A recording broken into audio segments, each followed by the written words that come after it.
सुबह का वक्त है। कबीर तालाब के सामने खड़ा है। तभी इतने में माही वहाँ आती है। कबीर, मैं तुमसे बहुत प्रेम करती हूँ, तुम्हें मेरे प्रेम को अपनाना ही होगा।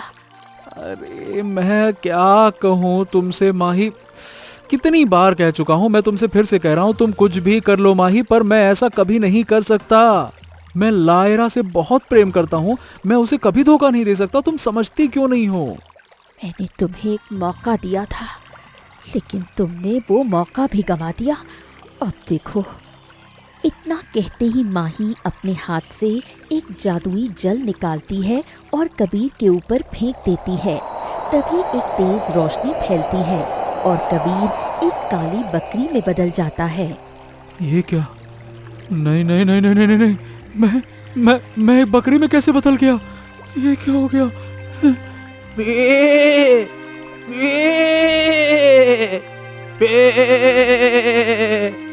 अगर तुम मेरी बात मान लेते तो आज तुम्हें ये कीमत नहीं चुकानी पड़ती। माही उस काली बकरी को खींचते हुए ले जाती है और एक सुनसान गुफा में ले जाकर बंद कर देती है। गुफा में बंद कबीर के दिमाग में पुराने मंजर घूमने लगते हैं। सुबह का वक्त है। कुंदनपुर नामक गांव में चारों तरफ शांत वातावरण फैला हुआ है।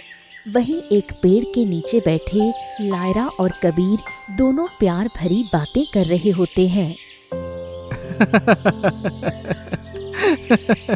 लायरा, तुम भी ना। अच्छा लायरा, मैं ना तुमसे बहुत प्रेम करता हूँ। अब हम दोनों को शादी कर लेनी चाहिए, क्या कहती हो? हाँ कबीर, मेरा इस दुनिया में तुम्हारे सिवा है ही कौन, और मैं भी तुमसे बहुत प्रेम करती हूँ। चलो अब तुम घर जाओ, मैं आज खुद ही अपनी माँ को तुम्हारे घर रिश्ते के लिए भेजूंगा, ठीक है? जाओ। फिर कबीर और लायरा अपने अपने घर आ जाते हैं। ऐसे ही वो दिन बीत जाता है। अगली सुबह होते ही कबीर की माँ दयावती लायरा के घर आ जाती हैं। आप कौन है बहन जी, और यहाँ क्यों आई हैं? मैं कबीर की माँ हूँ। मैं अपने बेटे की शादी तुम्हारी बेटी लायरा से कराना चाहती हूँ, इसलिए मैं ये रिश्ता लेकर आई हूँ। नहीं बहन जी, मुझे अपनी बेटी की शादी तुम्हारे बेटे से नहीं करवानी है, इसलिए आप इसी वक्त यहाँ से चली जाइए। देखो, तुम्हारी बेटी मेरे बेटे से बहुत प्रेम करती है, और मैं भी कोई खैरात में तुमसे रिश्ता मांगने नहीं आई हूँ। हम भी पैसे वाले हैं। पैसे वाले होंगे अपने घर के, पर मुझे ये रिश्ता मंजूर नहीं है। चले जाइए यहाँ से। ठीक है, तुम्हें अपनी बेटी का रिश्ता मेरे बेटे से नहीं करना है तो मत करो। देखना, मैं अपने बेटे की शादी एक ऐसी लड़की से करूंगी जो तुम्हारी बेटी से लाख गुना सुंदर होगी। फिर दयावती गुस्से में पैर पटकती हुई वहां से चली जाती है। उनके जाते ही लायरा अंदर से रोते हुए बाहर आती है। माँ, ये आपने क्या किया? मैं कबीर से बहुत प्रेम करती हूँ और उसके बिना नहीं रह सकती। भगवान के लिए आप इस शादी के लिए हाँ कर दीजिए। चुप कर, उससे तुम्हारी शादी कभी नहीं हो सकती। मैंने तुम्हारी शादी एक जमींदार से तय की है। उसकी पहले से एक पत्नी है, लेकिन उसकी कोई संतान नहीं है। वो तुम्हें रानी बनाकर रखेगा, इसलिए भूल जाओ उस कबीर को। मधुमती वहाँ से चली जाती है। लायरा वहीं बैठी रह जाती है। नहीं, ऐसा नहीं हो सकता। मैं कबीर के सिवा किसी और से शादी कभी नहीं कर सकती। ऐसे ही वो पूरा दिन रोते हुए बीत जाता है। आधी रात होते ही घर के बाहर से अचानक सरसराहट की आवाज सुनाई दी, जिससे लायरा की आंखें खुल गईं। हाँ, इतनी रात को घर के बाहर कौन है? लायरा चुपके से घर का दरवाजा खोलकर बाहर आती है तो सामने कबीर खड़ा होता है। ये क्या कबीर, तुम इतनी रात को यहाँ क्या कर रहे हो? अगर किसी ने देख लिया तो अनर्थ हो जाएगा। अरे लायरा, मुझे पता चला कि मेरी माँ और तुम्हारी माँ दोनों आपस में लड़ पड़ी हैं। वो हमारे रिश्ते के लिए कभी राजी नहीं होंगी लायरा। हाँ कबीर, मेरी माँ ने तो एक जमींदार से मेरा रिश्ता तय कर दिया है और वो मुझे घर से बाहर निकलने से भी मना कर रही है। लायरा देखो, मेरी बात मानो, चलो हम दोनों भाग कर शादी कर लेते हैं, क्योंकि ऐसे तो कोई हमारे रिश्ते के लिए हार करने वाला है नहीं। मैं तुम्हारे बिना नहीं रह सकता। हाँ कबीर, तुम ठीक कह रहे हो। हमारे पास इसके अलावा कोई रास्ता नहीं है। चलो चलते हैं। इतना कहकर दोनों गांव के रास्ते भागने लगे। वो जैसे ही आगे बढ़े, अचानक कुछ गांव वालों ने उन्हें देख लिया और चारों तरफ से घेर लिया। अरे देखो देखो देखो देखो देखो देखो देखो, इतनी रात को ये दोनों सरेआम गांव से भाग रहे हैं। देखो भैया। क्या? अरे ये तो दयावती का बेटा कबीर और मधुमती की बेटी लायरा है। छी छी छी छी छी, तुम दोनों को थोड़ी शर्म आनी चाहिए। इतनी रात को ये सब कर रहे हो हैं? नहीं काका, मैं लायरा से बहुत प्रेम करता हूँ, कुछ गलत नहीं कर रहा हूँ। मैं इससे शादी करना चाहता हूँ, पर क्या करूँ, हमारे परिवार वाले हमारी बात ही नहीं सुन रहे हैं। ये चुप करो। इसका फैसला तो अब कल सुबह पंचायत में ही होगा। चलो इन्हें इनके घर छोड़ देते हैं। चलो। अरे चलो लायरा, बड़ी आई प्रेम करने वाली। चलो। नहीं तो। जैसे जैसे वो रात बीतती है, अगली सुबह सभी गांव वाले पंचायत में इकट्ठा हो जाते हैं। मुखिया चौपाल पर बैठे होते हैं। तो बताओ दयावती और मधुमती, तुम्हारे बच्चों ने गांव की मर्यादा तोड़ी है और रात के अंधेरे में भागने की कोशिश की है। इस तरह तो हमारे गांव की नाक कट जाएगी। मुझे माफ कर दीजिए मुखिया जी, मेरे बेटे से बहुत बड़ी भूल हो गई। हाँ मुखिया जी, हमें माफ कर दीजिए। माफी मांगने से अब कुछ नहीं होगा। इन दोनों का नाम पूरे गांव में खराब हो चुका है। अब समाज की भलाई इसी में है कि इन दोनों की शादी कर दी जाए। इस लायरा ने तो मेरे पूरे किए कराए पर पानी फेर दिया। जमींदार से रिश्ता टूट गया। ठीक है मुखिया जी, अब अगर कोई और रास्ता नहीं है तो मैं इन दोनों की शादी करवाने के लिए तैयार हूँ। ठीक है, मुझे भी ये शादी मंजूर है। मुखिया के फैसले के बाद सभी गांव वाले वहां से चले गए। मुझे तो ये शादी कभी नहीं करानी थी, पर इन दोनों ने मिलकर मुझे गांव के सामने मजबूर कर दिया।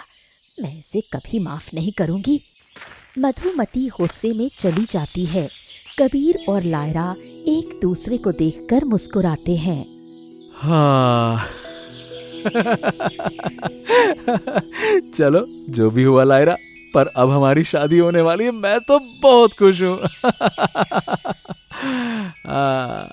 मैं भी कबीर। दोनों खुशी खुशी अपने घर चले जाते हैं। वो दिन बीत जाता है। अगली सुबह होते ही कबीर जैसे ही गांव की गलियों से गुजर रहा होता है, तभी कुछ गांव वाले उसे देखते ही मुंह बना लेते हैं। अरे देखो देखो देखो भैया, ये कितना गिरा हुआ इंसान है। छी छी छी छी छी, इसका चेहरा देखना भी हमारे लिए ठीक नहीं है। छे छे छे छे छे। गांव वाले ताना मारकर वहां से चले जाते हैं। कबीर हैरान रह जाता है। अरे आखिर मैंने ऐसा कौन सा पाप कर दिया कि सभी गांव वाले मुझे ये नफरत भरी नजरों से देख रहे हैं। खैर मुझे क्या, मुझे तो अपनी शादी की तैयारियों पर ध्यान देना है। ना ना ना ना ना ना ना ना ना ना। फिर कबीर वहां से निकल पड़ता है और कुछ सामान लेने घने जंगलों की तरफ जाने लगता है। जैसे ही वो जंगल के तालाब के किनारे पहुंचता है, तभी वहां अचानक माही आ जाती है। ये सब याद करके गुफा के अंदर बंद कबीर वहीं गुफा के बाहर माही खड़ी होती है।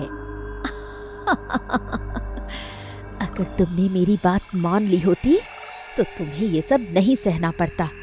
तुम्हारी तो किस्मत ही खराब है। मैं तुम्हें बचपन से चाहती थी। सोचा था कि तुम एक ना एक दिन मेरे प्रेम को समझोगे। लेकिन तुमने आखिरी वक्त तक मेरे जज्बातों की कद्र नहीं की। माही वहां से चली जाती है। वहीं दूसरी तरफ शादी के जोड़े में सजी लायरा बहुत खुश थी। चलो, आज मेरी शादी होने वाली है। मैं कितनी खुश हूँ। आखिरकार कबीर और मैं हमेशा के लिए एक हो जाएंगे। तभी कमरे में मधुमती आती है और लायरा को ताने देने लगती है।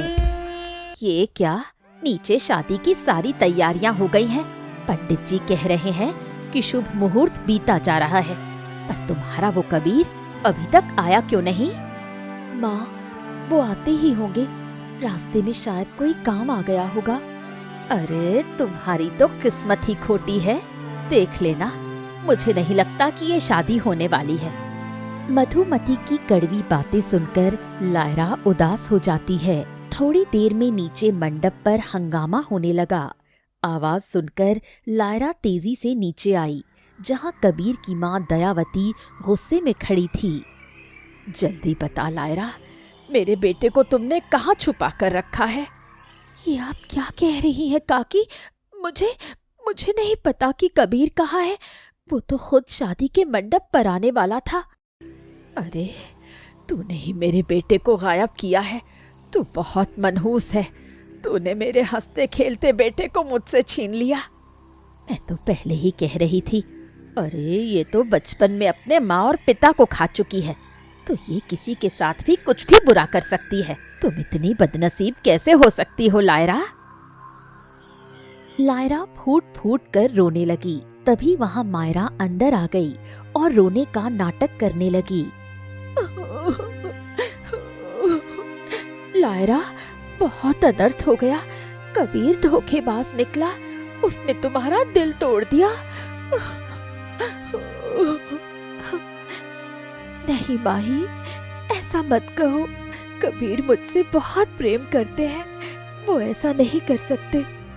मैं सच कह रही हूँ लायरा, मैंने अपनी आंखों से कबीर को किसी और लड़की से मिलते हुए देखा है। उन दोनों ने चुपके से मंदिर में शादी कर ली और हमेशा के लिए इस गांव से भाग गए हैं। कबीर ने तुम्हें धोखा दिया है। छी छी छी छी छी छी, इस लड़की की वजह से हमारे गांव का नाम खराब हुआ है। अरे, इसे तो गांव में रहने का कोई अधिकार ही नहीं है। छी छी छी छी छी छी। फिर सभी गांव वाले लायरा को निकालने के लिए आगे बढ़े। तभी माही लायरा के आगे आकर खड़ी हो गई। रुक जाइए आप सब। इसमें लायरा की कोई गलती नहीं है। गलती उस धोखेबाज कबीर की है। लायरा तो खुद इस धोखे की शिकार हुई है। इस लड़की की वजह से समाज में मेरी नाक कट गई। अब इस मनहूस लड़की के लिए मेरे घर में कोई जगह नहीं है। निकल जाओ यहाँ से। लायरा, तुम घबराओ मत। तुम्हारा इस दुनिया में कोई नहीं है, पर तुम्हारी ये सहेली अभी जिंदा है। चलो, आज से तुम मेरे घर पर रहोगी। मैं तुम्हारा पूरा ख्याल रखूंगी।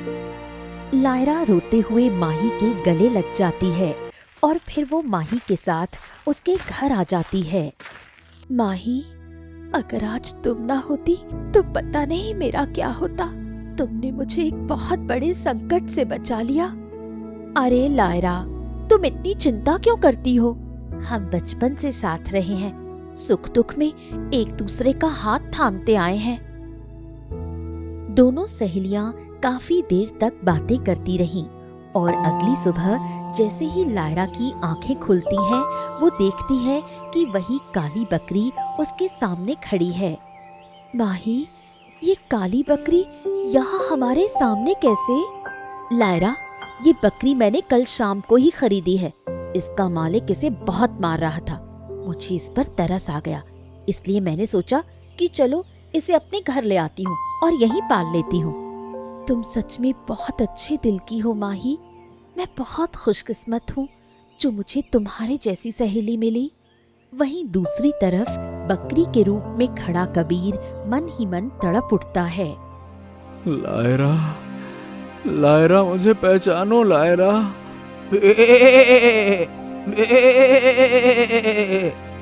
लायरा, लायरा, मुझे पहचानो। मैं तुम्हारा कबीर ही हूँ। मुझे पहचानो लायरा। ये माही तुम्हें धोखा दे रही है।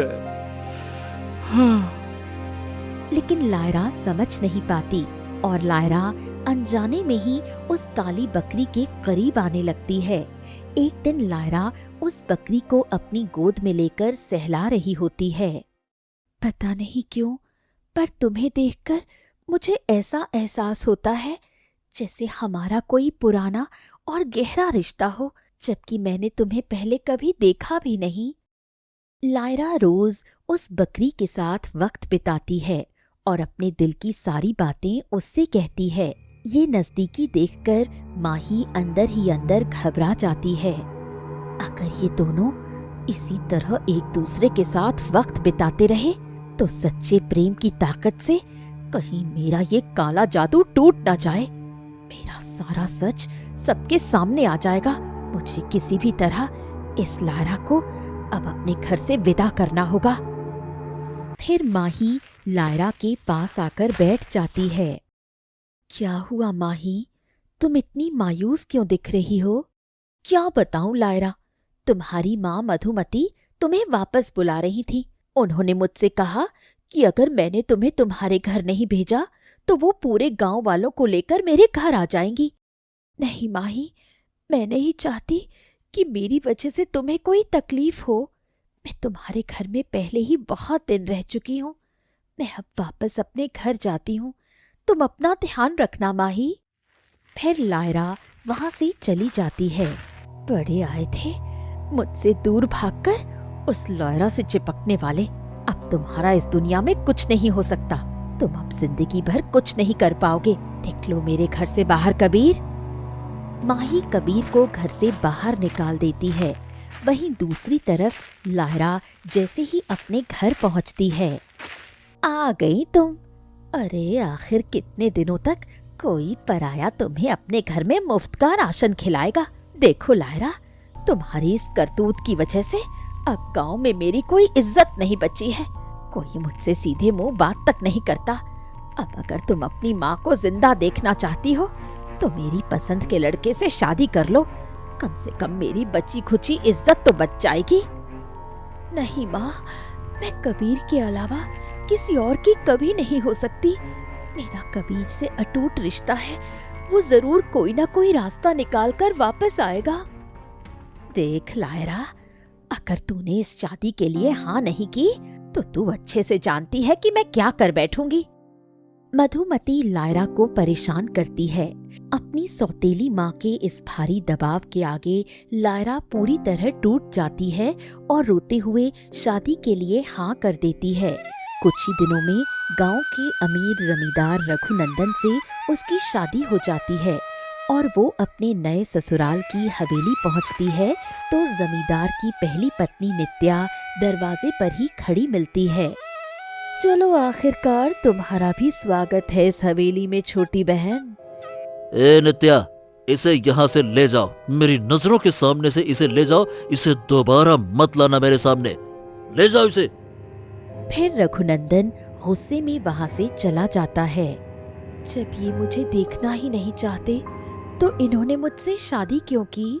तुम तो सच में मूर्ख हो। अरे उनकी पहली पत्नी उन्हें छोड़कर चली गई थी। तब से ये हर लड़की को बस अपनी आंखों के सामने देखना चाहते हैं और उस पर अपना जुनून थोपना चाहते हैं। इन्हें ना कोई बच्चा चाहिए और ना ही कोई पत्नी। इन्हें बस इस हवेली के अंदर एक जीता जागता पुतला चाहिए, जो कि पहले मैं थी और अब तुम भी मिल गई। नित्या हंसते हुए चली जाती है। मैंने अपने सच्चे प्रेम को खो दिया और शादी भी की तो एक ऐसे इंसान से जिसके लिए मेरी कोई अहमियत ही नहीं है। हे भगवान, ये मेरी कैसी किस्मत है। वहीं हवेली के बाहर दूर पेड़ के पीछे खड़ा कबीर ये सारा दृश्य देख रहा होता है। लायरा, ये तुमने क्या किया? मैंने सोचा था कि मैं तुम्हें सारा सच बताऊंगा, तुम्हें अपने पास रखूंगा, लेकिन तुमने तो शादी कर ली। हाँ, शादी कर ली। कबीर बेसुध होकर घने जंगलों की तरफ भागने लगा। तभी रास्ते में उसे एक बूढ़ा व्यक्ति मिला। अरे अरे भाई, तुम तो एक बेजुबान जानवर हो, पर तुम्हारी आंखों में इतना दुख। आखिर कौन हो तुम? कबीर उस बूढ़े व्यक्ति के चरणों में जाकर बैठ गया। जैसे ही वो बूढ़ा व्यक्ति कबीर के सिर पर हाथ रखता है, वो अपनी दिव्य शक्ति से उसकी सारी तकलीफ समझ जाता है। अच्छा, तो ये बात है।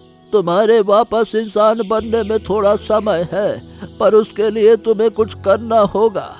जिस लड़की ने अपने काले जादू से तुम्हें बकरी बनाया है, तुम्हें उसे किसी भी तरह से मेरे सामने यहाँ लेकर आना होगा, तभी तुम वापस इंसान बन सकते हो। फिर कबीर भागते हुए माही के घर पहुंचा। अच्छा, तो तुम फिर आ गए? कबीर बिना डरे आगे बढ़ा और अपने मुंह से दबाकर रखा हुआ एक सोने का सिक्का माही के हाथ में रख दिया।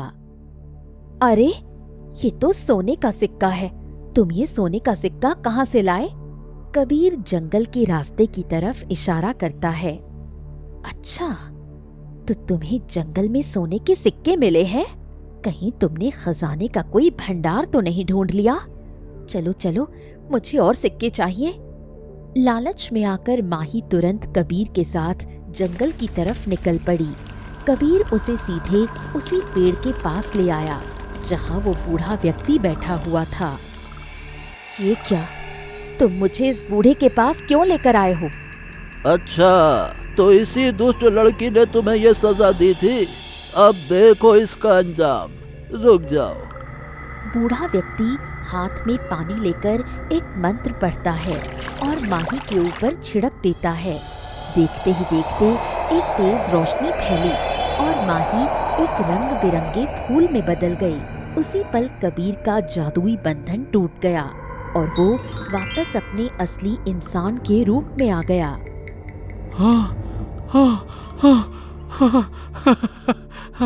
मुझे यकीन नहीं हो रहा कि मैं फिर से इंसान बन गया हूँ। तभी उस जमीन पर गिरे फूल से माही के चीखने की आवाज आई। मुझे बाहर निकालो, मुझे आजाद करो। कबीर, तुम ये ठीक नहीं कर रहे हो। अब कैसा लग रहा है माही? जब तुमने मुझे एक बेजुबान बकरी के रूप में कैद कर दिया था, तब तुम्हें मुझ पर तो तरस नहीं आई थी। अब तुम भी हमेशा के लिए इसी फूल के रूप में कैद रहोगी। कबीर, इस फूल को यहीं जमीन में दबा दो। जब भी तुम्हें इसे वापस इंसान बनाना हो, तो इसे ले जाकर पास की झील के पवित्र पानी में डाल देना। ये इंसान बन जाएगी और ये काम तुम्हारे सिवा कोई दूसरा नहीं कर सकता। चलो। बूढ़ा व्यक्ति इतना कहकर वहां से चला गया। कबीर, मुझे इंसान बना दो। कभी नहीं माही, कभी नहीं, बिल्कुल नहीं। अब तुम भी वैसे ही तड़पो जैसे मैं इस रूप में तड़पा था। कबीर उस फूल को वहीं रख देता है। वहीं दूसरी तरफ लायरा दिन रात हवेली के काम में जुटी रहती। उसकी सादगी और सेवा धीरे धीरे रघुनंदन के कठोर मन को पिघलाने लगी। मैं इस पर इतना जुल्म करता हूँ, फिर भी ये बिना शिकायत मेरी और मेरी माँ की सेवा करती है। लगता है ये मेरे सच्चे प्रेम के काबिल है। रघुनंदन मुस्कुराते हुए वहां से चला गया, पर दूर खड़ी नित्या ये सब सुन लेती है और उसके कान खड़े हो जाते हैं। नहीं, अगर रघुनंदन जी इससे प्रेम करने लगे तो ये इस हवेली की बड़ी रानी बन जाएगी और मुझे घर से निकाल देगी। मुझे कुछ ना कुछ करना होगा। फिर नित्या तुरंत रघुनंदन के पास जाती है जो हवेली के बाहर बैठा हुआ था। क्या हो गया नित्या? तुम यहाँ इस तरह से क्यों रो रही हो? क्या बात है? जी आपको नहीं पता, ये लायरा, वो अंदर माँ जी को बहुत बुरा भला कह रही थी और उन्हें धक्के देकर घर से बाहर निकालने की धमकी दे रही है। क्या कहा? उसकी इतनी हिम्मत? रघुनंदन गुस्से में सीधे लायरा के पास पहुंचा जो रसोई में काम कर रही थी। क्या हुआ जी? आप इतने गुस्से में क्यों हैं?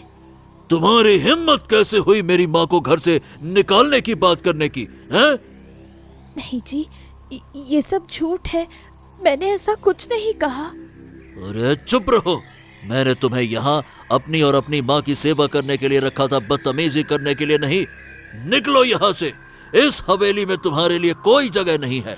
नित्या, इसे अभी बाहर निकालो, ले जाओ इसे। रघुनंदन वहां से चला जाता है। नित्या मुस्कुराते हुए लायरा का हाथ पकड़कर उसे हवेली के मुख्य दरवाजे के बाहर धकेल देती है। मुझे पता था तुम निर्दोष हो, पर मेरे पति सिर्फ मुझसे प्रेम करेंगे। मैं ये जगह किसी और को नहीं लेने दूंगी। निकलो यहाँ से। लायरा बाहर बैठकर फूट फूट कर रोने लगी। कोई रास्ता न देख वो रोते हुए मधुमती के घर पहुंची। तुम यहाँ क्या कर रही हो? तभी लायरा सारा सच बता देती है। आ गई फिर से मुंह उठाकर। अरे उन्होंने कुछ गलत नहीं किया, तू तो है ही इस लायक। तेरी वजह से पहले ही मेरी बदनामी हो चुकी है। अब मैं तुझे इस घर में दोबारा कदम नहीं रखने दूंगी। चली जा यहाँ से। नहीं माँ, ऐसा मत करो, मैं कहाँ जाऊंगी? मधुमती दरवाजा बंद कर लेती है। लायरा पूरी तरह बेसहारा हो जाती है और रोते हुए घने जंगलों की तरफ जाने लगती है। तभी रास्ते में उसे कबीर मिल जाता है। हाँ, लायरा, लायरा, लायरा, आखिरकार तुम मुझे मिल ही गई। मैंने तुम्हें उस जमींदार के साथ देखा था, पर सही बताओ मेरी हिम्मत नहीं हुई कि मैं तुम्हारे घर के अंदर आऊं। चलो चलो, अब हम दोनों शादी कर लेते हैं। मैंने देखा है कि किस तरह उस जमींदार ने तुम्हें घर से निकाल दिया। मैं गांव वालों के सामने कुछ न कह सका क्योंकि वो मुझे भी गलत समझते हैं।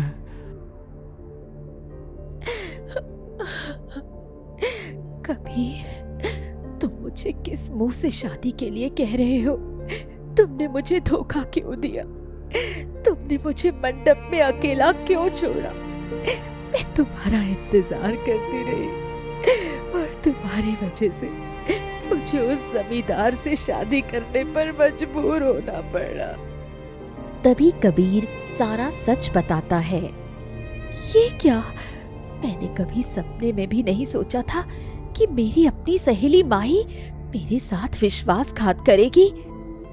लायरा, देखो, अब जो हो गया सो हो गया। मैंने माही को उसके पापों की सजा दे दी है। अब तुम सब कुछ भूलकर मुझसे शादी कर लो। मैं तुम्हें जीवन की हर खुशी दूंगा और बहुत खुश रखूंगा, बहुत खुश। नहीं कबीर, अब हम दोनों कभी एक नहीं हो सकते। जो होना था वो हो चुका। अब मैं किसी और की पत्नी हूँ। मैं शादी के पवित्र बंधन से दगा नहीं कर सकती। लेकिन लायरा, वो जमींदार तुमसे प्रेम नहीं करता है, समझो। अरे उसने तो तुम्हें इस तपती धूप में हवेली से बाहर निकाल दिया। सोचो। वो चाहे जो करे कबीर, पर समाज की नजरों में वो अब भी मेरा पति है। मैं ये पाप नहीं कर सकती। क्या लायरा, मैंने तुम्हारे लिए इतना कुछ सहा। उस काली बकरी के रूप में मैं तिल तिल तड़पता रहा और तुम आज भी मुझे नहीं अपना रही हो। मैं ही गलत था जो तुम्हारे पीछे अपनी जिंदगी बर्बाद कर रहा था। हाँ। कबीर गुस्से में पैर पटकता हुआ वहां से निकल जाता है। वो सीधा जंगल के उसी हिस्से में पहुंचता है और जमीन में दबे उस फूल को हाथ में ले लेता है। अरे जब लायरा मुझे नहीं अपना सकती तो मैं भी उसके बारे में क्यों सोचूं? कबीर उस फूल को ले जाकर पास की झील के पवित्र पानी में डाल देता है।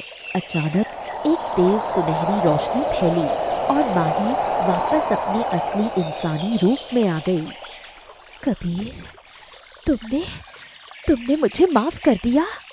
हाँ माही, मैंने तुम्हें माफ किया। चलो हम दोनों शादी कर लेते हैं, चलो। क्या सच में? मैं तो बहुत खुश हूँ। ठीक है, मैं इस शादी के लिए तैयार हूँ। कबीर और माही कुछ ही देर में शादी के बंधन में बंध गए। वहीं दूसरी तरफ हवेली और मायके दोनों जगह से ठुकराई हुई लायरा जंगल के किनारे एक छोटी सी झोपड़ी बनाकर रहने लगी। गांव में कोई उसकी मदद नहीं करता। एक दिन लायरा भूख से बेहाल होकर गांव की गली से गुजर रही थी। तभी अचानक वहां से गुजर रही माही की नजर उस पर पड़ती है। अरे ये तो लायरा है जो कभी कबीर के प्रेम के घमंड में घूमती थी। आज देखो इसकी हालत, आगे पीछे कोई पूछने वाला नहीं रहा। माही मुस्कुराते हुए तंज कसने के लिए लायरा के पास आई। देखो लायरा, आज तुम किस हालत में पहुंच गई हो। माही, मुझे तुमसे कोई बात नहीं करनी। देखो, तुम मुझसे बात करो या ना करो, लेकिन तुम्हारी स्थिति बहुत खराब है। ऐसे भूख से तड़पकर तुम यहाँ कैसे रहोगी। तुम एक काम करो, मेरे साथ मेरे घर चलो। मेरे पति तुम्हें काम के बदले अच्छे पैसे भी देंगे और तुम्हें भरपेट खाना भी मिलेगा। अब जो हो गया सो हो गया। मैंने कई दिनों से अन्न का एक दाना तक नहीं खाया है। भूख के कारण मेरे प्राण निकल जाएंगे। मुझे अपनी जान बचाने के लिए इसके साथ जाना ही चाहिए। ठीक है माही, मैं तुम्हारे साथ चलने के लिए तैयार हूँ। लायरा माही के साथ उसके घर आ गई। जैसे ही वो घर के अंदर कदम रखती है, सामने कबीर को देखकर उसके पैरों तले जमीन खिसक जाती है और आंखों से आंसू छलक पड़ते हैं। ये क्या, कबीर और माही, तुम लोगों ने शादी कर ली? हाँ लायरा, कबीर मुझसे बहुत प्रेम करते थे, इसलिए हम दोनों ने शादी कर ली। अच्छा ही हुआ कि तुमने तब इन्हें ठुकरा दिया था। तभी कबीर वहाँ आता है और लायरा को देखकर उसका चेहरा सख्त हो जाता है। माही, तुम इसे यहाँ लेकर क्यों आई हो? इसे वहीं छोड़ाओ जहाँ से लेकर आई हो। ले जाओ इसको। रहने दीजिए ना जी, अब ये पहले जैसी नहीं रही। इसे 2 वक्त का खाना तक नसीब नहीं हो रहा है। भूखी मरने से अच्छा है कि ये हमारे घर का थोड़ा काम कर लेगी और बदले में भरपेट खाना खा लेगी। जाओ जाओ, तुम्हें जो करना है करो, मुझे कोई फर्क नहीं पड़ता। नहीं तो। कबीर वहां से मुंह मोड़कर चला जाता है। लायरा की आंखों से लगातार आंसू बहने लगे। देख लिया लायरा, जो कबीर कभी तुमसे बेपनाह मोहब्बत करता था, आज वो तुमसे इतनी नफरत करता है कि तुम्हारा चेहरा देखना भी पसंद नहीं करता। तुमने मेरे साथ जो भी किया माही, मैं वो सब भूल चुकी हूँ। मैं बस ईश्वर से यही दुआ करती हूँ कि तुम दोनों हमेशा खुश रहो। ठीक है, ये सब नाटक बंद करो और जाकर चुपचाप घर का काम करो। लायरा बिना कुछ कहे रसोई की तरफ चली जाती है और घर का काम करने लगती है। ऐसे ही कुछ महीने बीत जाते हैं। लगातार भारी काम करने और अंदरूनी दुखों के कारण लायरा अंदर से बहुत बीमार हो जाती है। एक दिन अचानक काम करते करते लायरा बेहोश होकर जमीन पर गिर पड़ती है। क्या हुआ लायरा, तुम ठीक तो हो ना? आंखें खोलो। माही, मेरी तबीयत बहुत दिनों से खराब थी, पर मैंने कोई औषधि नहीं खाई। अब मेरा वक्त आ गया है, मुझे अब इस दुनिया से जाना ही पड़ेगा। तभी अचानक पीछे से कबीर वहां आ गया। नहीं लायरा, नहीं, तुम मुझे इस तरह छोड़कर नहीं जा सकती हो। आंखें खोलो लायरा, आंखें खोलो, आंखें खोलो। ये क्या कह रहे हो कबीर? तुम तो मुझसे प्रेम करते हो ना? नहीं माही, मैंने सिर्फ गुस्से और बदले की आग में तुमसे शादी की थी, पर लायरा आज भी मेरे दिल की धड़कन है। ए लायरा, मेरी तरफ देखो लायरा, मैं तुम्हें अभी वैद्य जी के पास लेकर जाऊंगा, ठीक करवाऊंगा मैं तुम्हें ऐसे नहीं जाने दूंगा लायरा।